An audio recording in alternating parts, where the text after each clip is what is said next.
din ako pa.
Suroy ta pa.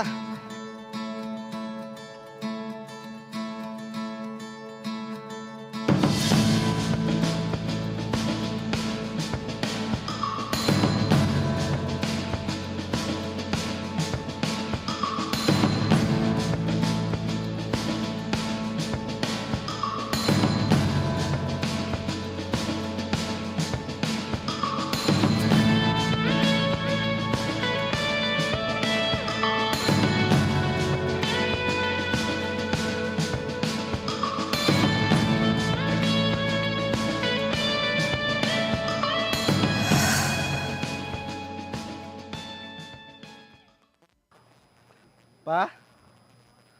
Pa?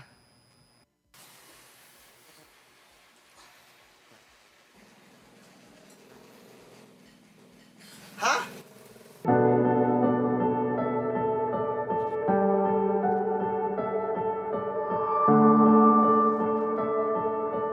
Ayun na, paglakaw kung ikaw na pa.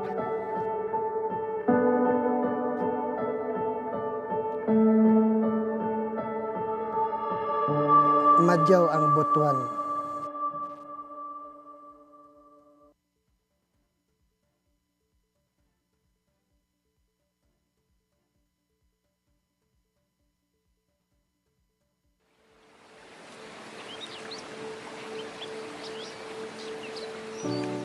Heavenly Father, we humbly come before you, seeking your guidance and wisdom. Lord, bless the city government of Butuan and every public servant entrusted with the duty to serve our community. Grant us clarity in decision-making, integrity in every action, and compassion in every task. Shield us with your protection as we work for the good of our people. Strengthen our commitment to deliver honest, efficient, and quality service. May our efforts reflect your justice, peace, and love. All this we ask in your holy name. Amen.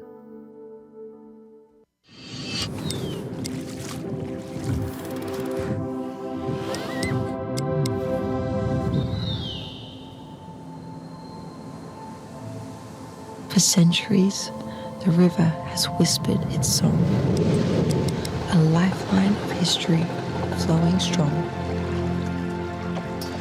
Through time's embrace, the echoes remain.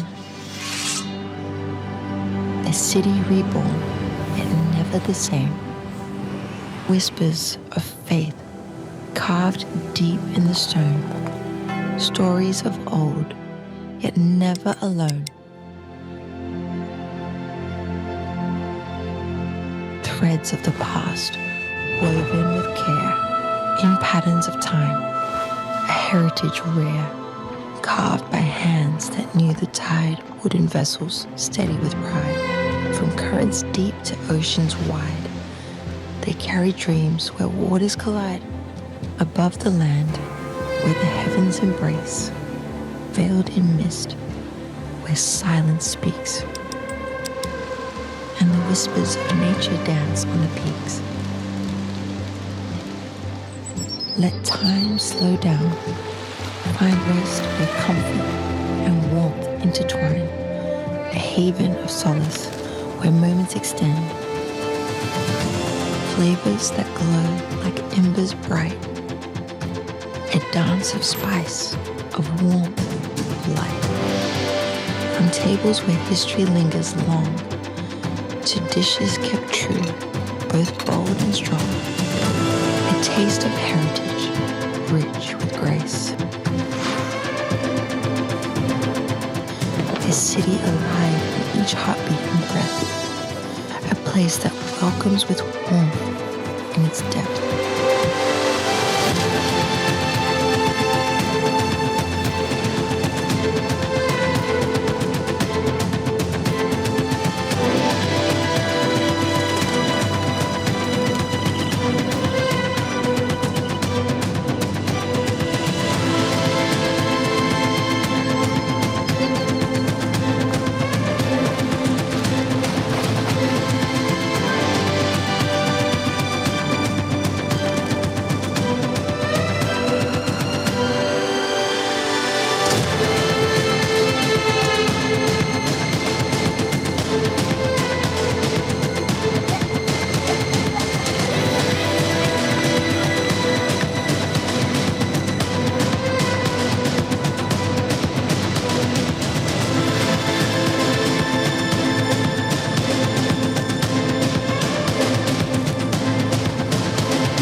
This is Boot One, a story alive.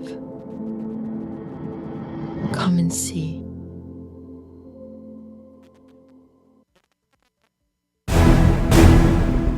Programa nga inyong kasaligan, kadangpan, mga balita o impormasyon.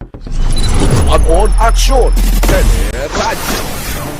Sa matag balita adunay istorya, sa matag isyo adunay aksyon, o sa matag Butuanon adunay tingog kini ang Butuanon Aksyon Teleradyo.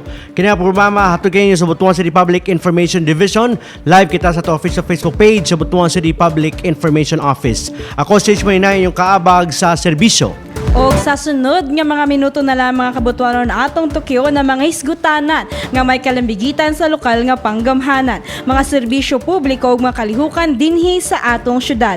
Ako si Gracial Gorgoya ug mag-uban kita sa pag-abot og sa tingog sa katawhan ug pagpasabot sa mga plano sa atong syudad alang sa kaayuhan sa tanan. Adlong Webes na usab mga kabutuanon June 25, 2026. Mga kabutuan, kalimot sa pag-like and share sa atong live streaming. Mamaya mo sa kamong mag-comment o boss sa atong live streaming kay ang inyong opinion, ang inyong sugyot, ang inyong pangutana importante kanamo. Stay tuned diha para sa mas dagan pang detalye sa atong mga isgutanan karong adlaw. Kaya inyong Butuan Aksyon Teleradyo, balita, serbisyo, aksyon.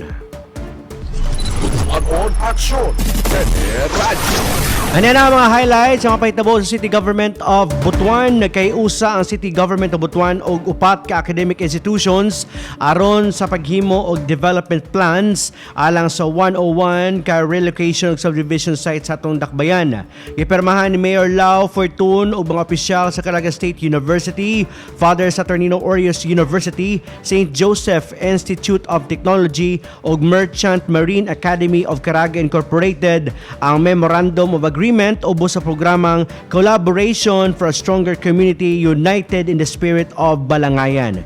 Ipaigayon ang signing ceremony sa CSU Auditorium, din gipresenta sa City Housing and Homesite Development Department ang kasamtangang kahimtang sa mga relocation o subdivision sites nga paghahimuon og development plans. Ang upat ka institusyon napili tungod sa ilang kahibalo sa architecture ug engineering. Uban sa ilang mga estudyante ug expert, mutabang sila sa pagdisenyo o pagplano sa mga komunidad aron mas maayo ang infrastructure, facilities ug ang kalidad sa pagpuyo sa mga residente. Sa 101 ka relocation og subdivision site sa Butuan, 82 ang occupied og 19 ang wala pa mapuy-i. Sa mga okupadong lugar, 77 ang nagkinahanglan og development planning aron matubag ang mga panginahanglanon sa komunidad. Ang mga bakanting sites pagahimuan usab og plano isip pagpangandam sa umaabot nga housing og relocation projects.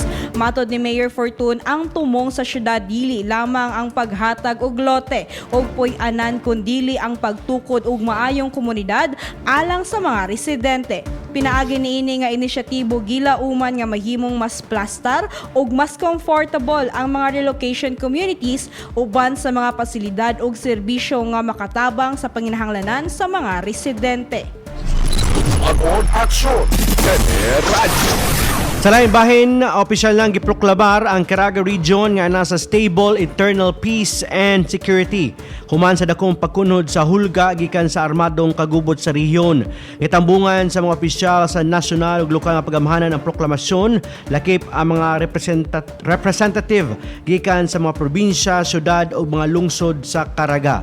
Lakip ang Butuan City sa mga lugar nga apil sa deklarasyon. Mitambong si Mayor Lau Fortun sa kalihukan o mipadayag sa iyang suporta sa padayon nga paningkamot aron magpabili ng kalinaw sa rehiyon. Sa iyang mensahe gibutyag ni Mayor Fortun, ang kalinaw nga nakabot sa rehiyon magbunga og mas daghang trabaho, oportunidad ug kalambuan alang sa mga Karaganon. Usa sa mga nahimong highlight sa kalihukan ang paghatag og mga benepisyo og suporta sa mga individual nga mipili na sa dalan sa kalinaw. Lakip ang ayuda ubos sa ICLIP, Sustainable Livelihood Program og Safe Conduct Passes. Matod sa mga otoridad, ang SEPS or SIPS declaration maoy timailhan nga mas malinawon og luwas na ang Caraga.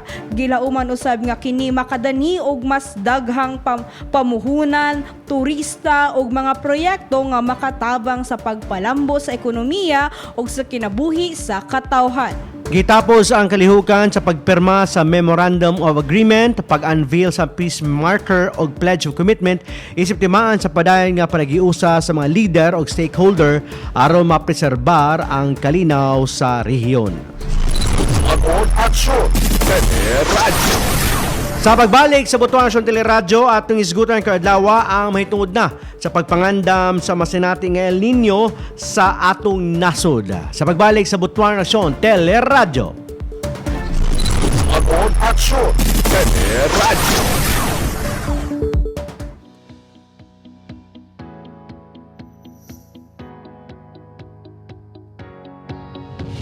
Hello mga kabutuanon, ako si Pio. Nianausap kita sa atong serbisyo info.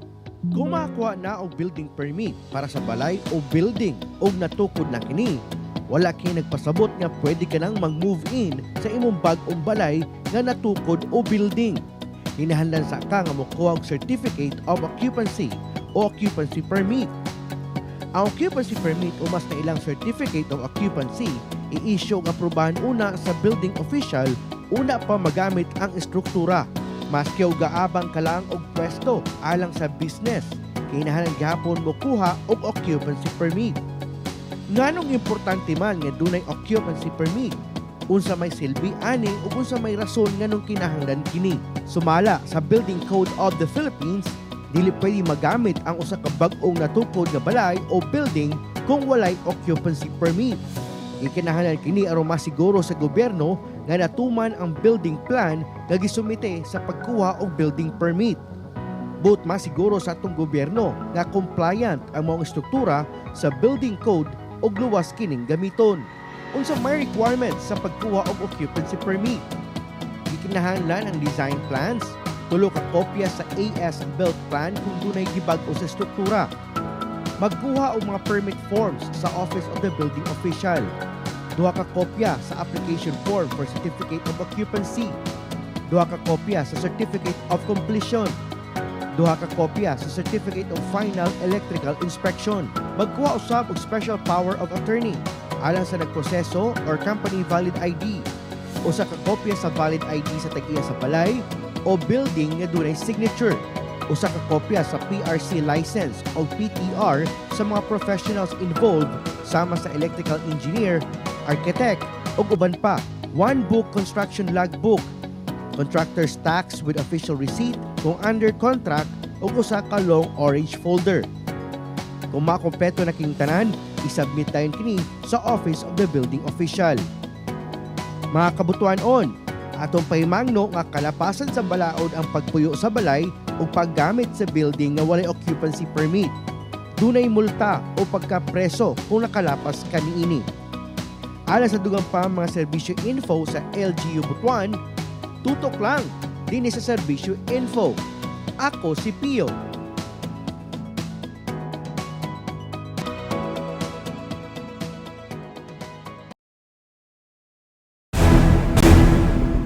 Programa nga inyong kasaligan. Kadangpan, mga balita o impormasyon. Ang aksyon, kani radyo. Alright, welcome back sa atong programa. Og karong hapuna is natahisgutan in line din sa preparation sa El Nino. Labi na karon kay partner sa update sa ato ang pag-asa. Officially nagi-confirm ang presence of El Nino condition diya sa tropical Pacific sa Pacific Ocean. Yes, no? oo. So from El Nino watch karon gi-transition na sa pag-asa into El Nino alert ang ato ang kondisyon karon kasamtang sitwasyon sa ato ang nasod. That's why karon grabe ang pagpangandam left and right sa ato mga national agencies, doon natin mga ipanghimo nga mga contingency plan. Correct. And usab sa mga ahensya o mga buhatan nga ato po pangutan-on partner kung sa pwede ilang mga contingency plan, mga backup plans ang atong Butuan City Water District. Yes. Labi na kay isa sa mga mapiktuhan na ani ang supply sa tubig. Correct, partner. Yes, partner. Tungod na partner, atong makauban karong hapuna si BCWD Production and Distribution Department Officer in Charge, Engineer Norwin Go. Good afternoon, sir. Hello, Good morning, afternoon engineer. po sa Good afternoon, inyo. sorry. And sa mga televiewers niyo po ngayon. Alright. Sir, una sa tanan, I know we're all aware of El Nino. Paano ho makaka-apekto po si El Nino sa supply ho sa tubig natin? So malaking epekto talaga siya, no? Lalo na kapag umabot tayo dun sa critical level, dun sa dam level natin. So this previous months, itong April to May, is talagang nag-below doon tayo sa critical level, which is 4 meters. So kaya talagang maraming barangays dito sa Butuan yung naapektuhan. So around 11 barangays yung talagang naapektuhan nung sumagad talaga. No? Umabot tayo ng 32 MLD yung binibigay sa amin ni TASI na at normal condition nasa 56 MLD. So may kita mo yung diferensya nung supply nila. Nung time na yon, mabuti na lang nandyan din yung mga pump stations namin, yung production wells namin na nakatulong para at least malesen yung impact nung drought na yun. Alright. Sir, marami ho nang nag-alala o nangangamba ho kasi baka ho magkulang ho yung tubig natin. Mas lalo po siyang magkulang yung tubig.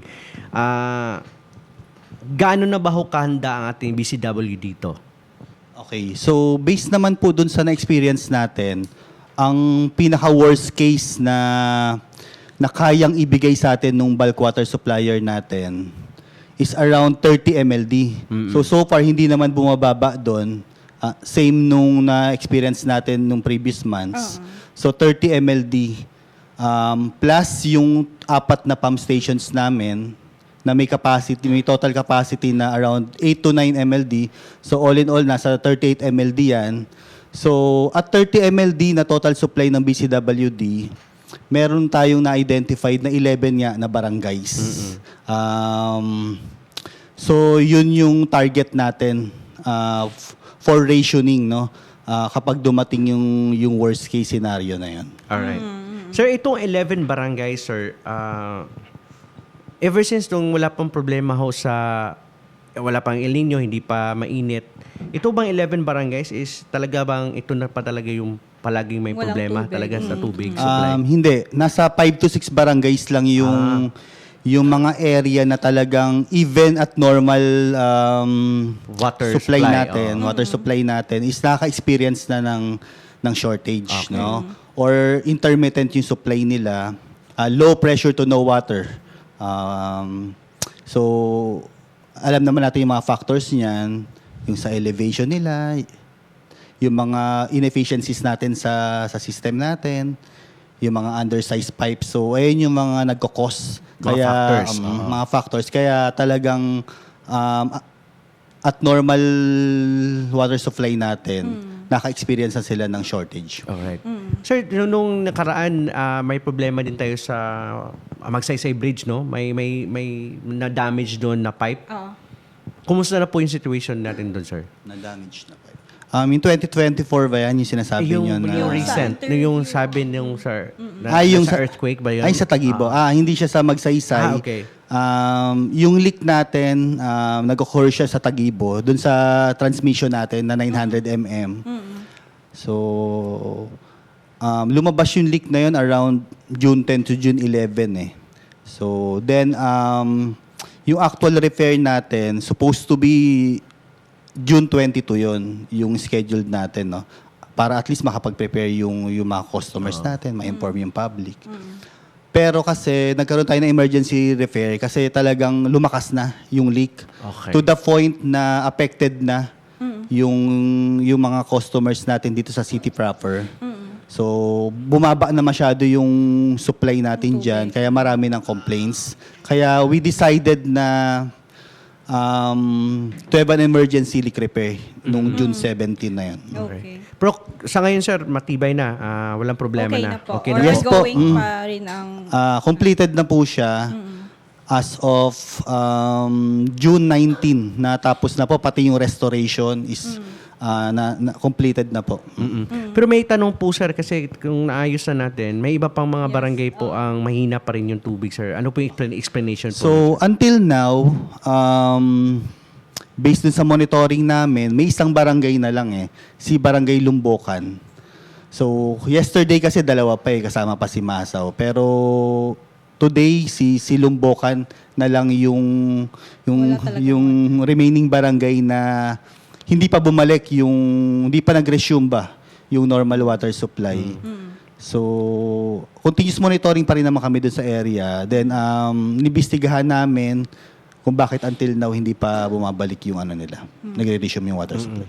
Sir, kasi according to you, bumalik na kasi completed na. Pero may iba kasing barangay, sir, na walang tubig. Pero yung tubig nila, walang tubig sa morning. Pero yung tubig sa gabi na or like 12 Madaling midnight to 3 a.m. lang yung water supply na nare-receive nila. Ano naman din po yung Explanation. Yes, doon? out of kasi dalawa kasi yung area natin, 'di ba? East side tsaka west side. So dito sa east side natin, yung mga Tagubo, Ampayon, Baan KM3, Buhangin, Baan Riverside, Lemon, Tiniwisan. So diyan 24/7 yung water supply diyan. So kahit anong oras ka diyan, magbukas ng gripo mo, talagang may tubig. So unlike dito sa city proper natin, yung tinatawag namin na hydraulic system number 3, from Magsaysay to Bancasi. So, dyan talaga mapapansin mo na habang yung location mo lumalayo dyan sa Magsaysay Bridge, so medyo pahina ng pahina yung pressure mo, no?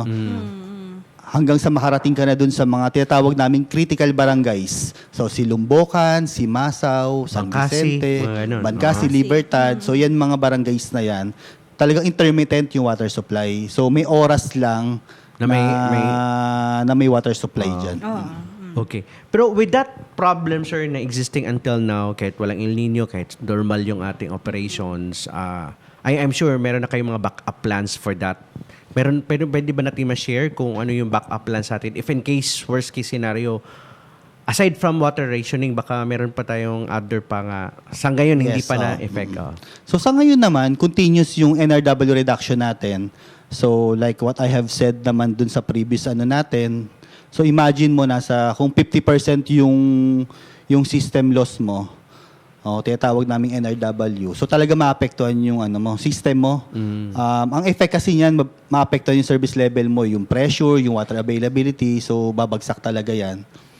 So yan, isa sa mga ina-address namin yung NRW natin. So continuous yung leak detection natin, gabi-gabi yan, nag-iikot yung team natin. Makakwento ko lang din, identified naman namin yung kung saan dun sa kumbaga sa total pipe network namin na more than 400 kilometers. So may tinitignan na lang kami na 23 kilometers kung saan magpo-focus na lang yung leak detection team natin. No? So doon naman na gabi-gabi nag-iikot yung team natin. Ang update lang, natapos naman na yung water audit natin doon. Kaya nga na-identified natin yung priority segment natin.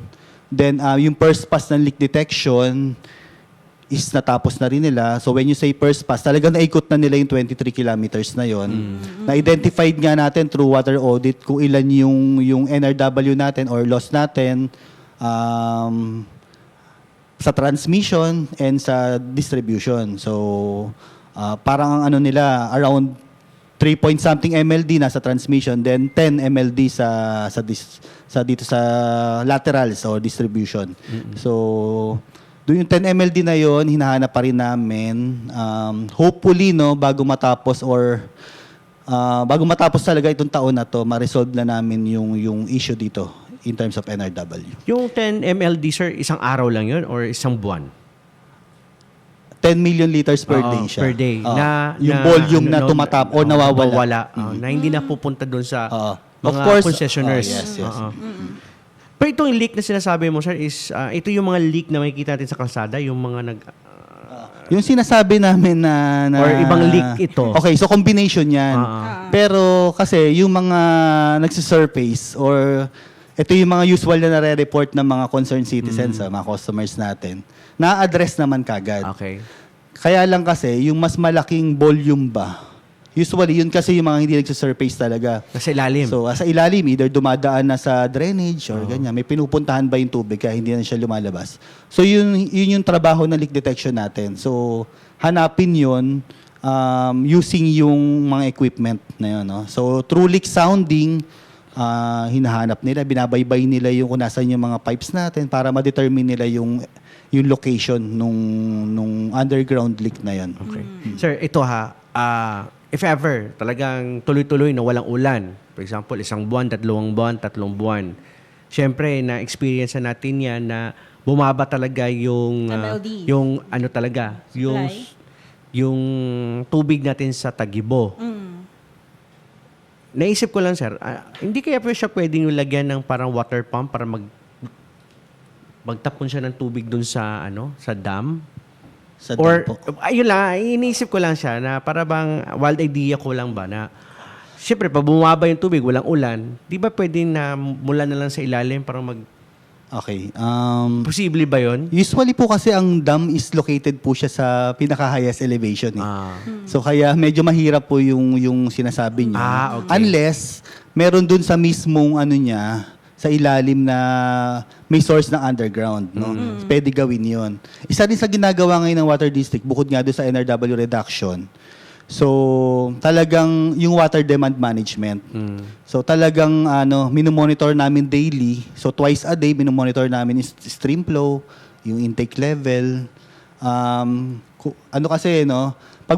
Meron kasi kami tinitignan na parang threshold siya, na pag bumaba yung binibigay ng river sa dam, so yun lang yung re-request namin sa bulk water supplier namin. So hindi namin pinipilit na makapagbigay sila ng normal na 56.5 MLD kung hindi naman kaya, no? So kasi yan so may mga other factors pa. So stream flow, ma-minus mo pa diyan yung evaporation, yung So ayun yung ginagawa namin ngayon, water demand management. Okay. So hindi namin hinahayaan na bumaba ulit yung level ng dam natin. So I'm sure, sir, kayo sa BCWD, meron din kayong pag-alala, no? Nangangamba din kayo na if ever talagang wala ng tubig, as in drought na siya, as in dry na talaga yung ating Tagibo. Meron po, ano yung mga greatest challenges na nakita natin, sir, at yung mga contingency plan natin if ever yung alam ko may mga water rationing tayo, yung water pumps natin. Mayroon ba tayong mga naisip pa ng mga paraan? So hopefully, hindi naman tayo umabot doon. So sabi ko nga, 30 mld na yung minimum na kaya nila i-supply sa atin. Worst case scenario na yon. Malaking tulong kasi yung ginagawa natin, yung programa ng BCWD with its partners na Adapt Apores. So may reforestation program ang BCWD. Ang tinatawag nga namin Adapt Apores. So yung mga willing na mag-tree planting, pwede rin yung mag-donate sila. So, yan, no. Kailangan kasi natin alagaan yung yung watershed, no? Para at least makakatulong kasi 'yon kasi during nakakapag-store sila ng water, then during drought, pwede nila ma-release 'yon, yung water na 'yon. So kaya yung stream natin sa river, so kahit papaano hindi bumagsak, no? Hindi talaga matuyo yung river doon. Oh, sir, ito, kasi may mga nagsasabi din, sir, makalat na sa Facebook, sinasabi nila na, river naman yan, bakit daw naubos yung tubig? Mayroon po ba tayong explanation yan, sir? Kasi siyempre, Tagibo River, yung stream ng flow ng water from the taas, going down sa baba, sa dam is, tuloy-tuloy dapat siya. Mayroon baka mayroong doon, tawag ito? Babag? Oo, nakababag, sir. Yung bang Nakababag. tawag ito? Obstruction, yeah. doon. Kaya Obstruction. hindi siya paano yung explanation natin, sir? Ang alam ko po kasi is ongoing yung investigation din ng bulk water supplier natin doon sa upstream eh. So tinitignan nila kung bakit versus previous years medyo bumaba yung stream flow. Dati raw kasi nasa 300 mld yan, ngayon parang 200, 100 na lang, no. So isa yan sa mga ina-assess nila. Then yun nga, nakakatulong talaga yung tree planting natin diyan eh. Kasi nga mapapakinabangan natin yun during drought season. Yun, yung Adapt Apores natin. Sir, with this project also, the Adapt Forest and also sa tree planting, meron din tayong ginagawa bang binabantayan natin yung mga tinanim natin para alam natin na, di ba, na sustain natin yung lumaki. Lumaki yung Yes, yung project. yes, may monitoring tayo doon. So may mga forester tayo doon together with yung mga laborers. So sila yung nagma-manage po doon sa natin, no, sa forest na 'yon. So daily po nagmo-monitor po sila doon. Alright. Para ma-eliminate din po yung mga illegal loggings natin doon. And yung mga Paano ho makakatulong yung sir, yung pagtatanim natin ng kahoy doon sa pag-protect natin sa Tagibo para maintindihan nila yung relevance ng yung Adapt relevance, Forest? no? Okay. So, yun nga, no, sabi ko kanina, kailangan natin alagaan yung watershed natin kasi yung mga puno na yan, sila yung nagproprotekta doon sa natin, no? Sa river natin. So, sila yung nag-ano ng mga sediments, sila yung tumutulong sa lupa para maiwasan yung erosion. So, kaya hindi contaminate yung water doon. So, ayun yung mga natin. Kaya meron kailangan natin protektahan yung watershed natin. Kasi yung major talaga na water supply dito sa Butuan eh. Although may mga groundwater source, pero in terms of volume, maliit lang.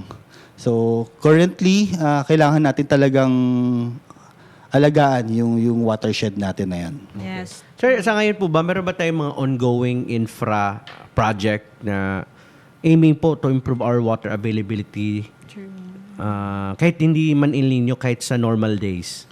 Sa ngayon, baka pwede natin maikwento. Isa sa mga natin, no, tinitignan natin this year. So hopefully mag-start na talaga in collaboration with the CGB. So this year baka maumpisahan na natin yung upgrading of pipes sa Magsaysay. So ibig sabihin sa pag mag-upgrade from ilang from diameter 300 mm na size ng tubo natin to 500. So medyo malaki na siya. Yes po. So enough na siya to cater yung demand, no? Kasi ang nangyayari, medyo hindi balance eh. So naiipon yung tubig dito sa east side, hindi nakakarating dito sa west side. West, yeah. So kapag na-upgrade natin yung pipe natin doon, so at least ma-deliver na yung tubig dito papunta sa city proper. So ang tinitignan po natin doon, dito sa critical areas, no, during peak hour, siguro around 7 to 9 a.m. or 6 to 9, yung Libertad nasa from 0 to 12 PSI. Ganyan na yung tinitignan natin na pressure. So hopefully mag-materialize nga, no, yung project na yon. Then yun, para ma-address natin yung no water complaints namin dito sa city proper.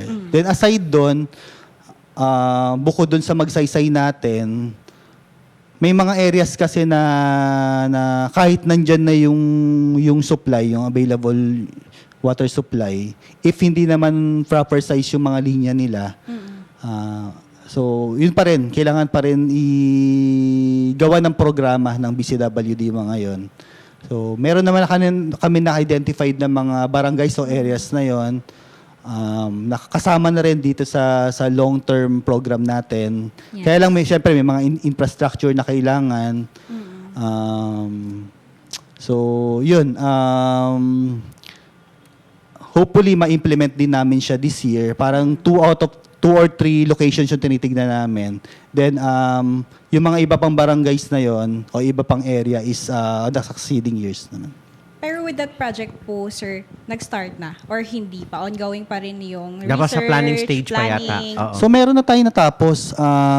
Kung if you may recall yung San Vicente, tatlong purok yun eh. Purok 16, 17, 18. So along San Vicente Road, 5 locations siya, 5 na clusters, yun na improve natin. Natapos na siya last year. Tapos aside doon, meron din sa Purok 4, Buok, Bilya Cananga. So doon na-upgrade natin Lugar yung namin. sa inyo. So ay alam pala ni ma'am. So yun, last year din siya natapos yung project na yon. So upgrading nung pipes yon from mga 25 mm or di uno, in-upgrade natin siya into 2 inches or 50 mm. Yes. Okay. So ma'am, kamusta yung ano doon after the Yun nga project? po, water, ano lang po, after sa nangyari doon. Ay, sa leak? Sa leak. Hindi, nung after the project naman, Yan, ganun pa rin, sir. walang improvement? Wala. Meron Sa buok, mga sa buok yan, mama. Hindi po kami sa, pero from Villa Cananga Kala ko kami, yung sir. sa buok eh. Oo. Sa, Kala ko yung sa lugar buok namin, kayo. sir, medyo hindi pa maganda. From Pag Bulacan morning, agad, wala sir. pong tubig. The whole day, gabi na siya, sir. Saan po kayo sa Bilya ka Sa na? teachers. Okay. Tapat na Monte Vista ba Monte yan? Vista. Yes. Sa ngayon, intermittent yung water supply doon. Usually, 10 p.m., 11 p.m. yung water available. Nag-i-start yung ano doon. Yes po, from Bridgetown din po, ganun din yung oras na available. Bridgetown. Dalawa yung Bridgetown eh. One, sir, from Villa Cananga. Ang Bridgetown 1 yung along Montilla, di ba? Opo, sa Yung Montilla, katabi sa may ng Biros. Biros, Oo. Pero hopefully, pag magawa natin yung project na yun, sir, mag-improve yung ano Yes, natin. Yes, yung magsaysay malaking bagay po yun. No? So sana ano na nga po, maumpisahan na this year. Alright, okay. Sir, sa ngayon, dun sa mga, kasi syempre, may mga old pipes din tayo sa BCWD. Sa audit natin, sir, mga ilan na ho yung na-upgrade natin dun sa mga old pipes? Marami pa bang kailangan nating i-upgrade ng mga pipes? Yes po, napakarami pa po. No? So doon nga po sa ginawa naming business plan, 10-year business plan. So meron kaming i-establish na 51 DMAs na kailangan bago namin ma-establish yon is dapat magkaroon ng total pipe replacement. No? Kailangan mapalitan yung mga existing pipes natin doon, ma-upgrade sila enough para ma-supplyan yung development doon sa area na yon. So actually sabi ko nga kanina, 2 pa lang yung natatapos na project natin. So napakarami pa po. Sabi ko nga meron tayong 440 kilometers na pipe network. Okay. So siguro around 300 kilometers or ano yung kailangan natin ipalitan. Pero of course, prioritization 'yan, no? Although meron kaming programa na nakalatag na lahat doon yung kung ano man yung mga gagawin. Along the way kasi makikita mo kung ano Kunyari, itong area na to pag na-upgrade mo, tapos baka pwede mo i-repair yung upgrade, yung replacement doon sa ibang area, no, kapag na-address mo na yung problem nito. So sa ngayon kasi, in the absence ng mga DMAs, sa ngayon kasi bukod dun sa na-establish namin last year na 3 hydraulic systems, meron kami ngayon na re-establish na 4 na DMAs. So, ang tinitignan kasi namin 51 DMAs pa So kulang pa kami ng around 47 DMAs. Kaya medyo mahirap din yung monitoring namin talaga dito sa area, no. Nakikita natin siya through hydraulic systems, pero kasi ang hydraulic systems malaki pa rin So hindi pa rin siya enough. So hopefully madagdagan yung mga DMAs namin para at least mas madali yung monitoring namin. Okay. Correct. Sir, paano ho mag-report yung ating mga Butuano, no? In terms kung walang supply na tubig, mahina yung tubig sa kanilang lugar para ma-monitor din natin. Saan ho sila pwedeng tumawag, mag-text or mag-message? Kasi lahat po ng ating mga communications is available. But the problem is So meron naman tayong mga call centers, no? Pwede sila tumawag dun sa call centers nila. Then meron din sa website. So minsan dun sila nagme-message. So yun lang, pwede natin i-report. Then yung iba talaga nag-walk-in din sa office namin. Ganon. May sumasagot Yun po yun. ba sa ating communication Yes team? po, sir? 24/7 may sasagot po sa inyo. Okay. Kung ganon din po yung sa mga field personnel namin, sa leak repair, sa mga roving team namin. So 24/7 po yan, may duty yan. Para at least magkaroon ng mga emergency leak, ma-actionan kagad. Okay. Sir, pwede ba natin maikwento yung mga contingency plan? I know, meron din mga pre-prepare na mga contingency plan ng ating BCWD in line with other national agencies, no? Kumusta po yung ating mga contingency plan, sir? At ano yung pwedeng gawin natin during El Nino? So, yun nga, no? Yung mga paghahanda natin sa El Nino. So, unang-una kasi dyan yung sa source natin, yung watershed. So, sabi ko nga kanina, meron tayong Adapa Forest na tree planting, no? Reforestation program. So, unang-una kasi yun sa source natin. Then, yung NRW reduction.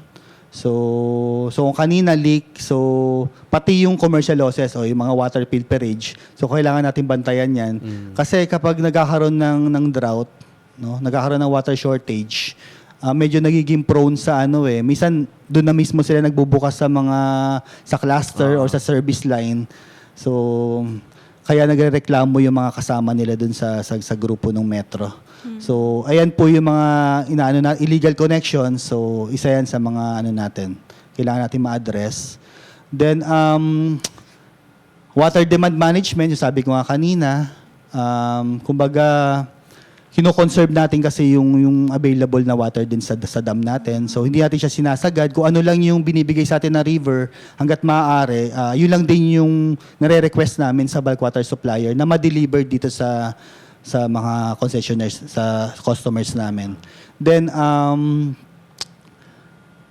kapag may tinitingnan kami threshold na kapag yung supply ng bulk water supplier namin is nag-below 46 MLD na, considering na nakasama na dun yung 4 na pump stations namin. So, pag nag-below 46 MLD na, so dyan na namin nino-notify yung task force AWAS. So, we have a MOA po with CGB. Kaya nga po nabuo yung task force AWAS na yan, na in case na magkaroon ulit ng drought. So, yan, para mapaghandaan po, no, kung ano yung mga measures na kailangan nila i-prepare, ma-inform sila in advance. Ma-address kaagad. Yes. Okay. So, at least klaro na yung ating mga contingency plan. And I'm sure yung ating mga kababayan ay kailangan din sila maghanda. Sir, mag-conserve ng tubig. Yes. Kasi sabi nila, paano daw sila mag-conserve ng tubig? Wala naman daw, tawag ito, walang pumapasok na tubig, sir. So, so ito na lang siguro, sir. Hindi, no? doon naman sa may mga available na water supply. So, yung mga leak bantayan natin, no? Yung mga leak after the meter.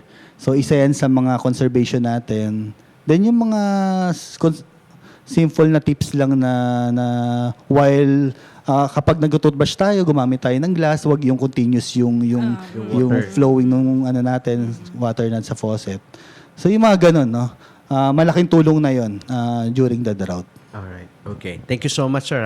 Yeah, Then, sir, ang dagdag ko pala is, Okay. yun, no, nakikipag-coordinate na rin si Water District. Kapag nakikita namin na medyo bumababa na yung level dun ng stream flow natin, intake level natin, nakikipag-coordinate na kami sa partners namin para dun sa, in case na dumating tayo dun sa water rationing. So, maraming salamat pala dun sa mga partners namin na tumulong last month dun sa rationing. So, 9 na water tankers yung nagamit natin doon. 8 doon yung provided ng mga partners natin. Pero usually, sir, pag water rationing, is ito lang yung mga barangay na, yung 11 barangays na critical, no? Yes, na walang tubig. Kasi yung mga nasa syudad na barangay, meron pa naman silang Meron lang. tubig. Kaya lang intermittent lang. Kumbaga, kung dati 24/7 sila, medyo May mga nababawasan water interruptions lang. yung availability pa. Pero may tubig, May no? tubig, may tubig. Hindi katulad ng mga may nirarasyon natin na wala talagang tubig na available. Yes. Oo. Pero sa tingin niyo, sir, itong 11 barangays, hindi ba ito aakyat pa ng, like, for example, sumobra siya ng 11 siguro if in case magkaroon talaga ng worst case scenario? So, yun nga. So far kasi talagang 30 MLD yung minimum eh. Ah. So hopefully wag naman bumaba doon yung talagang no, Supply. na may If ever, supply sir, sa amin sige, nung paglagay natin, bumaba pa talaga siya ng 30 MLD. So, kapag bumaba kasi doon, posible madagdagan no, yung mga barangays na affected. Okay. So yun ang kinatakutan natin. Oh, yes po. Oo. Pero kaya ba natin yan, sir, na masupplyan ng tubig? Scheduling? Kakayanin po. Okay. Kailangan natin. Meron kasing questions. Sir, in terms po sa water rationing, kasi meron tayong yung kanang ginakuha na taron? Ano? Tagalogin mo. Yung Gamay na dapat pa lang merong tangke English na lang. yung mga barangay na Di ba, doon sir, yun nilalagay ang water. Apo, doon use po o sa water rationing program po natin. natin. So, hindi na po siya katulad nung 2024 na House to nag-house to house. house. Yes, oo. So, ang effect kasi nung sa house to house, medyo naapektuhan yung pump nung tanker natin, yung okay. truck, no.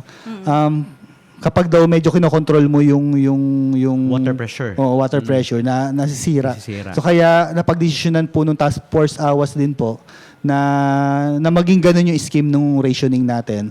So meron na lang tayong delivery points kung saan doon na lang magre-refill yung mga tankers natin.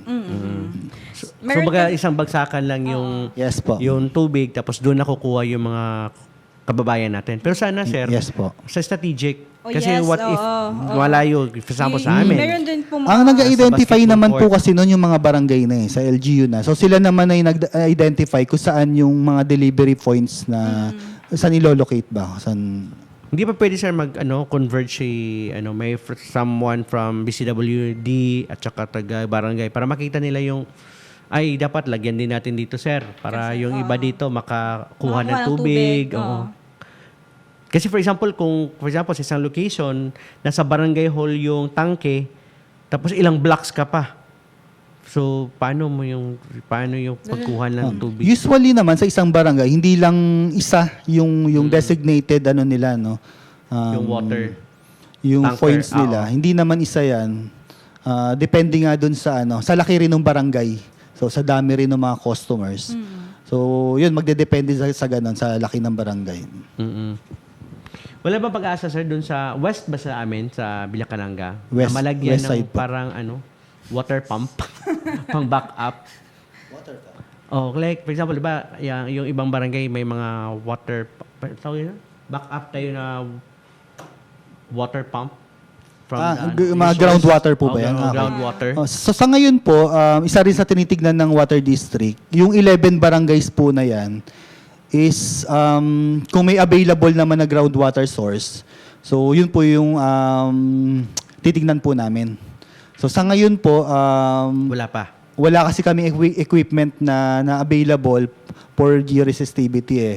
So mag-request po kami dun sa city, baka meron po sila na mapag-aralan po yung 11 barangays na yon na baka kasi may available na groundwater source. Oo. Mapakinabangan natin during the drought. Oo. Or even kahit walang drought kung Talagang mahina, kailangan. at least meron siyang backup na tubig from the ground. So kasama 'yon sa mga programa ng Short term lang. BCW. Kahit short term lang muna. Habang inaayos pa natin, ina-upgrade pa natin, and hopefully, mag-improve yung ating water supply services sa ating ibang barangay. Sir, bigyan kita ng pagkakataon, sir, para mag-react dun sa mga tao sa social media about sa mga comment nila sa BCWD.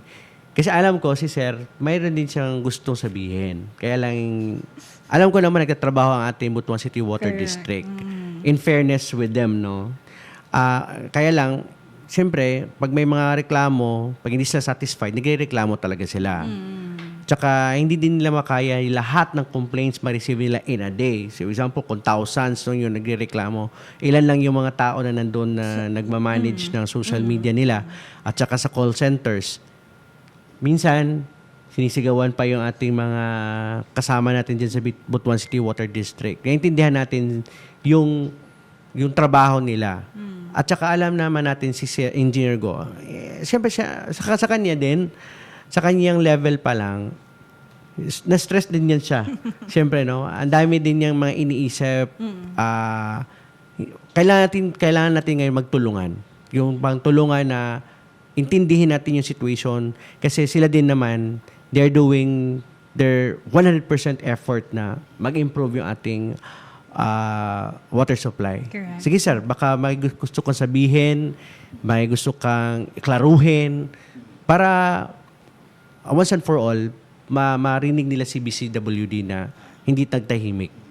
Siguro, on behalf of BCWD, no? So rest assured naman na ginagawa namin lahat para maserbisyuhan kayo ng maayos. So kami humingi kami ng paunawa na kung hanggang ngayon medyo hindi pa maayos yung serbisyo namin sa inyo. Pero don't worry naman, nandiyan naman na yung mga programa natin. It takes time lang talaga para ma-implement yon and matapos. Hopefully, pag once na matapos yung mga yon, talagang dumaloy na rin sa inyo yung ginhawa ba. 24 hours na may tubig. Alright. Salamat sir ha. Thank you so much for being sport at being here. Oo. Kasi, sure. Yes, sir. Shout out ka. So, binabati ko yung of course, yung BCWD family, PAMD and PDD, Go family, Dadya family, Otida, and Dumanon family. Hello sa inyo dyan. Alright. Salamat po, Engineer Thank you, sir. Norwin Thank you Go for your Thank you. for your time. Tsaka siyempre sa may mga concerns pa, yung mga hindi pa natin na itanong, kung meron kayong gustong iklaro, pwede din i-message ang kanilang communication team sa Butuan City Water District. And medyo matagalan lang siguro ang pagsagot, no? Kasi Yes. ang dami din po nilang sinasagutan. Na client. Ina-attend na client. Yes. So, wag lang tayong mainip. Bigyan natin sila ng time to respond if ever may mga concerns tayo. Hindi naman to complaint, no? Concerns lang. Like, for example, sir, bakit to walang tubig sa amin? Kahit yung sa amin, kagabi pa yata kami nagkatubig, sir. After the repair, ilang araw pa kami nagkatubig. Buti lang umulan. Oo. Bakit yun, sir? Bakit ang tagal nung Yung sa dumating yung sa tubig? Camellia kasi is around June 19 ng afternoon, bumalik na yung sa kanila yung supply eh. Sa amin wala. Kahapon pa. Na sa Sige sir, mahina din yung bigay niyo sa amin yung pressure. eksaktong address niyo, ipaimbestigahan namin ha. Baka sa tubo namin yan siguro. May no? problema. Basta dyan sa Monte Vista area, sir. Monte Vista area sa Villa Cananga, meron din kami problema dyan sa tubig. Kasi meron din kami kasama dito sa city government din na kahit normal day, sir, wala talagang tubig sa kanila. O baka pa problema din yun sa pipe nila or something. Baka may nakabara or whatever. Or baka siguro may bukas na ano ba? Ito? Doon sa main line. Kaya hindi siguro makapasok yung tubig sa kanila. Something like that. Sige sir, imbestigahan natin yan, yung mga Alright. ano na yan. Okay. Thank you so much, Engineer Go, sir, Okay, for thank your you time. po ulit. Alright, thank you. So, ayun, I know na itong El Nino is a very, malaking challenge to sa atin. Correct. No, kahit sa Not ato just us Butuanan, but whole Philippines is Oo, facing is- an El Nino right now. Yes. Ako, marami din akong tanong. Pero naintindihan ko si Butuan City Water District. They're also doing their effort, 100% effort na mag-improve yung ating water services. Nagtutulungan tayo kahit ang ating city government of Butuan ay nakipagtulungan din sa BCWD para maibsan yung problema at kakulangan ng tubig sa ating bakit ako Tagalog sa ato ang Yung Tagalog, syudad. oo. Rest assured lang nato no nga in every kuan na to kaning mga problema nangandam na po ng ato ang city government of Butuan. No, andam yes. budta nga mo alalay mo tabang sa Butuan City Water District kay dili man sa Butuan City Water District na problema. And this is a natural ni siya nga phenomenon no nga mabati gid nato kay actually ang El Nino is dili ni bag-o para sa ato kay atong tuig 2023 is nagka El Nino pod ta. Pero kanilang is super lang gid siya nga El Nino. Grabe siya ka Super El Nino. Oo, grabe siya ka dako gid nga kana bang katalagman nga ato ang pangandaman. Correct. Pero ato ang gihapon iampo partner no sasama sa atong pag-ampo sa una nga atong way tubig na sige tag-ampo nga muulan wa man gid pud ta pakyasa sa Ginoo ug niuwan gid pud hinuon siya. Correct. No mo ra po itong ipasalamat nato nga bisan og na El Nino alert pero wa gyapon tanawad ano mga pag-ulan-ulan dinis Caraga. Correct. Moran pud na atong pasalamatan. So I hope karon naa na may mga plano tabangan na to iampo no ang BCWD sila mga plano nga mag-prosper ang ilang mga plano at kasabot ta sa sentimiento sa atong mga kaigsuonang Butuanon. Kay usa man pud ta nga Usabot ta naapektuhan. sa mga napektuhan. Correct. Maski Oo. kami no, ingana po ang among sentimiento. Pero hatagan na to og tsansa. No, hatagan na to og tsansa nga mahimot tang masinabtanon, taasan nato atong pasyensya og iampo nato no magtinabangay tantanan kay kung I believe kung ang isa ka community magtinabangay kanabang patasan nato ang atong pasyensya ug pagsabot I think we will become more productive ug more ang positive energy ba sa atong dakbayan musulod kaysa naman sa negative energy ang imong i-invite sa imong balay kaugalingon sa imong self no pangit gid kayo pero invite nimo positive partner sa imong life I think gaan ang imong paminaw correct. anara all right so thank you so much sa inyong pagpaminaw o sa nadungog ba ninyo ang mga plano sa ato ang BCWD. Una tayo magbulag-bulag, hinumduman nato ang tubig o sa ka-precious nga resource na kailangan gamiton o insakto. Samtang nagpaday na atong Butuan City Water District sa pagpatuman og mga lakang or measures no aron masiguro ang stable ug reliable water supply ang kalampusan niini nga mga paningkamot magdepende sa kooperasyon sa matag household, business establishment o sa mga residente. Atong himuon ang atong parte sa pag-promote og water conservation. Correct. Sa ito pang pwersa sa Butuan City Public Information Office, ako si Rich Modinayon. Og ako si Gracia Gorgoya og mag-uban na usab kita sa laing edisyon sa Butuanon Aksyon Teleradyo sunod semana. Palaw sa pag-like sa atong official Facebook page, Instagram, X, o sa pag-subscribe sa atong YouTube channel. Sa karon para nakakita sa atong episode card lawa, don't worry, pwede gyapon yung matanaw atong episode card lawa ato lang sa YouTube sa atong YouTube. Ato lang sa YouTube og ita ang Butuan City PIO pag-subscribe aron makita nimo ang atong episode card lawa. I-type ang atong date karon date June 25, 2026 og magawa sa dayon diha ang ato ang episode karong adlaw. Sa kitibok ang puwersa City Executive Management Public Information Division sa pagpangunan ni Atty. Joseph Ian B. Sabado o sa among Division Head nga si Ma'am Michiko Makinao de Jesus. Salamat sa inyong pag-iuban O advance happy weekend sa inyong tanan. Bye-bye! Thank you, everyone.